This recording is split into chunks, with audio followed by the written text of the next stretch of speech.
Hello and welcome to my 2026 F1 predictions video. And now instead of trying to predict the championship order, which is essentially pointless at this stage of the season, instead I thought it would be a fun idea to go through each of the 11 teams and talk about who I think will win the head-to-head battle there. And some of these were a lot easier than some others. We're going to go reverse championship order, and since Cadillac weren't on the grid last year, I've put them in 11th place. So who's going to win the head-to-head battle at Cadillac? I think this is one of the more tricky ones, right? Valtteri Bottas, Checo Perez have fairly similar careers. Yeah, they've both had dominant teammates who've won championships. Valtteri at Mercedes against Lewis Hamilton and Checo against Max Verstappen at Red Bull. I think this will be a very, very close battle. If I had to pick a winner, and I do because I decided to make this video, I would probably give the edge to Bottas. But it's like 55%, 45% in favour of Bottas. I don't think Bottas will dominate Checo, but I think that particularly in qualifying, Bottas definitely has the edge there. I know these new regulations, overtaking seems to be pretty difficult, so if you can qualify ahead, chances are you're going to win that battle. I do think that a lot of people are sleeping on Checo though. I think the last few seasons he had at Red Bull have done like irreputable damage to his reputation, which shouldn't have happened. So for Cadillac, my pick is Valtteri Bottas. P10, we have Alpine, Gasly and Colapinto. This is, unlike Cadillac, one of the easiest ones to predict. Of course,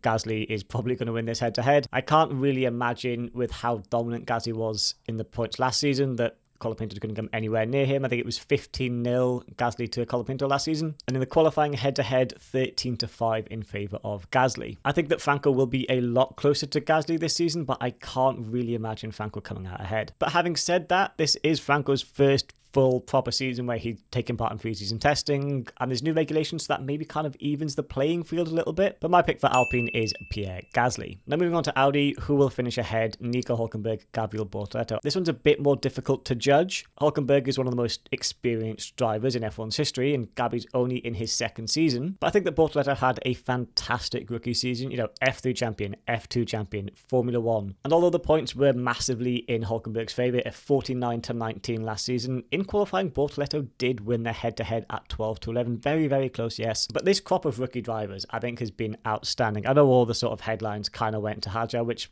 as it should have done, but I think Bortoleto is, again, being slept on a bit here. I think you would have to give it to Hülkenberg, but I think that it's going to be a lot closer than last season. But who knows, if Gabi can qualify ahead more often than not, with it being very difficult to overtake, who knows? As for who will win the head-to-head at Haas, I think this is quite an easy one. No hate to Esteban Ocon, but I think Ollie Behrman is going to dominate him this season. Last year, it was very close, 41-38 in favour of Behrman, but after having, 10 years experience that Esteban Ocon has, losing to a rookie driver is not a great look. And qualifying, 14-10 in favour of Behrman. And Behrman also almost got that podium. I think it was at Mexico. And if it was like Isaac Cadron Zambot when he got his podium, because one of the McLaren's DNF'd, it's essentially the same result, right? So I think Behrman will take the head-to-head win at Haas. Again, people don't seem to be speaking about Behrman enough, but I think he is the real deal. He is the Lewis Hamilton replacement in a few years' time. He's been part of the Ferrari Junior Academy for years. And for Ocon, I can't imagine he's got that many seasons left in him, especially if he loses to Behrman again, like being beaten by a rookie and then a second-year drivers.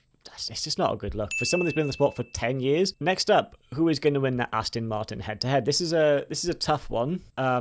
It's either going to be Fernando or Alonso that wins the head-to-head this year. Honestly, I don't know how people still defend Lance Stroll at this point. 24-0 in qualifying to a 44-year-old Fernando Alonso. Yes, Fernando is one of the greats, like one of the best to ever do it. But he's towards the end of his career. To not even beat him once out of 24 races is just insane. As for the points scored last season, 56 to Fernando, 33 to Alonso. But considering how terrible Alonso's luck was that year, I honestly think the difference could have been far higher. So the only way that I can realistically see Stroll beating Fernando next year is if Fernando has 24 DNFs, which honestly might be a blessing in disguise so that Fernando doesn't have to drive 4 seconds a lap too slowly. Moving on to VCARB, I think this will be quite a close one. I'm honestly quite undecided. Arvid Lindblad versus Liam Lawson. Lawson's going into his second full season, but Arvid is a very, very, very highly rated Red Bull Junior. And I think Red Bull Juniors have been kind of hit and miss as of late. It seemed like at one point they were just hitting every single driver. It was incredible. And although there is a lot of attention on Arvid at the moment, let's not forget a few years ago, Liam Lawson was in that exact same position. There just wasn't a seat for him. You know, he was spoken about as the next Red Bull big thing. If you watch Formula 2, Formula 3, you'll know Arvid is a very very, very special driver. And this guy is only 18 years old. This is Red Bull's very own Kimi Antonelli. If I had to pick one, and of course I do for the video, I'm going to give it to Liam Lawson. I think it'll be very close though. I think we will see a few standout performances from Lindblad, but I think where he'll fall short is his consistency, just adapting to the whole world of Formula 1, the travel, the media, all of these things. Lawson's already sort of got that under his belt, so he knows what to expect. I don't think it'll be a domination from Liam, but it's tough for any rookie driver to come in and beat your more experienced teammate. Moving on to Williams, Carlos Sainz, Alex Albon. Last year I made the prediction that Carlos Sainz would beat Alex Albon so comfortably that it would end Alex's career, and then Alex went on to win 73-64 in the points. But Sainz did finish ahead in qualifying 14-10, but across the whole season I do think Carlos was maybe the better driver at Williams. It just took him a long time to get his head around that new car, and once he did, we saw exactly what he could do with it. Sainz with 2 P3 finishes. The best Alex could get was a P5. I don't think that Carlos will win so convincingly it will end Alex's career like I said last year, but I think that Carlos will come out ahead. Moving on to Ferrari, as much as I love Lewis Hamilton, I've got my Lewis Hamilton shirt on, I cannot imagine that Charles Leclerc will be beaten this year by Lewis. Charles was very dominant last season in qualifying, 19-5, and in the points as well, 242-156. Charles got multiple podiums. Lewis unfortunately couldn't keep that record going. And I know that this was Lewis's first season in the team and he really didn't seem comfortable there, but unfortunately I can't imagine much is going to have changed over the winter break. He's got a new engineer, so maybe we won't get quite so many sassy radios from Lewis. If we look at Charles's history against teammates, he's got a pretty dominant run, and Charles just seems to be getting better and better every single season. Hopefully it won't be quite as dominant. I would like to see Lewis at least get a podium, fight for some wins maybe even. Seeing a driver of Lewis's caliber in a car that he cannot drive just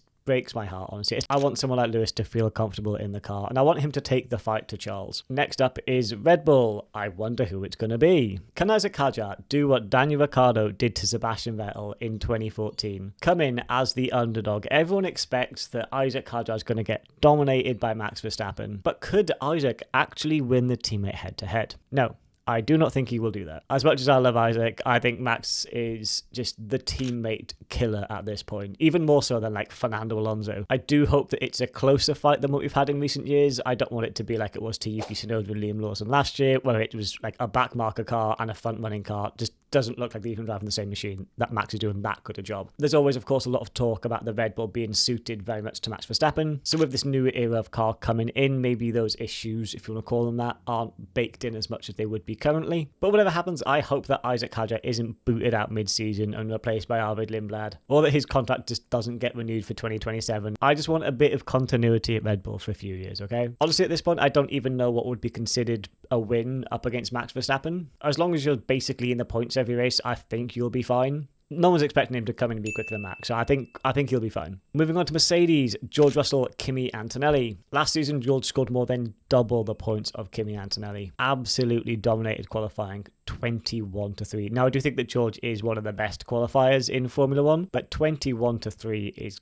kind of crazy, even for a driver like George. And yes, of course, Kimi is a rookie. There's a lot of mitigating circumstances here. But for 2026, I'm going to give it to George again. I think that Kimi will come back a lot stronger than he was in his rookie season. I think part of the reason that they promoted Kimi so soon from Formula 2 was so that he could use 2025 as just a year to get used to Formula 1, get used to the travel, the media, all that other stuff, and then hit the ground running for 2026. So I think Kimi will be a lot closer, but I still can't imagine he's going to beat George across the whole season. And if the rumours are true, and Mercedes is the dominant package, we could get a George Russell, Kimi Antonelli title fight. How cool is that? And finally, moving on to the world champions, who will win the head-to-head at McLaren? I think this is honestly the hardest pairing on the grid to judge, because on one hand, you've got Oscar Piastri, one of the best junior careers ever, comes into Formula 1 up against Lando, and he just keeps getting better. Like this year, leading the championship for 2/3 of the season in his third year of Formula 1 is insane. But it's not like Lando's getting worse, right? Lando is still